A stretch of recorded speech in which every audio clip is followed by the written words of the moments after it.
কথা কইল, মাইনসে খালি খালি দৈত্যরে ভয় পায়।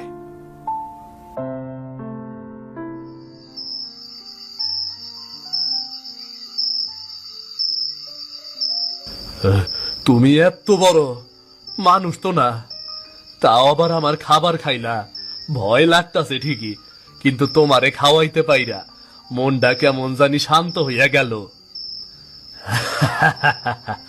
ভয় পাস না সিধু, আমি দৈত্য ঠিকই, কিন্তু তোর মতো ভালো মানুষকে ক্ষতি করব না।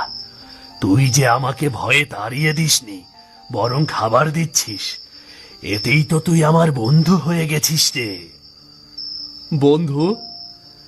আমি তোমার মতো দৈত্যের বন্ধু? এ কেমন কথা? আমি তো গরিব মানুষ, তোমার সঙ্গে বন্ধুত্ব করবো কেমনে? বন্ধুত্বে বড় ছোট নেই, জাতপাত নেই, তুই মন থেকে ভালো, এটাই সবচেয়ে বড় কথা।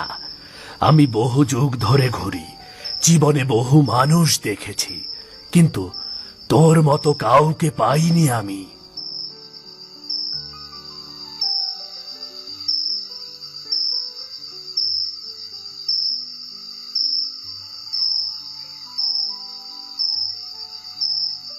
এই নাও বন্ধু, আরো খাও। আমার কাছে যতটুকু আছে সব তোমার সঙ্গে ভাগ করবো আমি। আজ তোমার আর ভয় পাই না আমি, মনে হইতাছে তুমি আমার খুব আপনজন। এই কথাটাই শুনবার অপেক্ষায় ছিলাম আমি। তুই আজ থেকে শুধু আমার বন্ধু না, আমার আশ্রিত মানুষও। আমি তোর হোটেল, তোর সংসার সব পাহারা দেব। কেউ তোর ক্ষতি করতে চাইলে আগে আমার সাথে লড়তে হবে।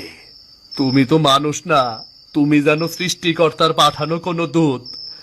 আমার জীবনে এই কষ্টের সময় তুমি আসো বইলাই একটু শান্তিতে থাকতে পারতাছি। ভালো মানুষের পাশে সব সময় একটা আলাদা শক্তি থাকে, কিন্তু মানুষ তা দেখতে পায় না। আজ তুই সেই শক্তির স্পর্শ পেয়েছিস। আচ্ছা, তুমি কোথায় থাকো? আবার আসবা তো? যখন তুই ডাক দিবি আমি তখনই আসব। তোর ডাক আমার কানে পৌঁছালেই আমি হাজির হব। ভয় পাস না, কখনো না। ভালো থাকিস বন্ধু, নিশ্চয় আবার দেখা হইব। ভালো থাকিস।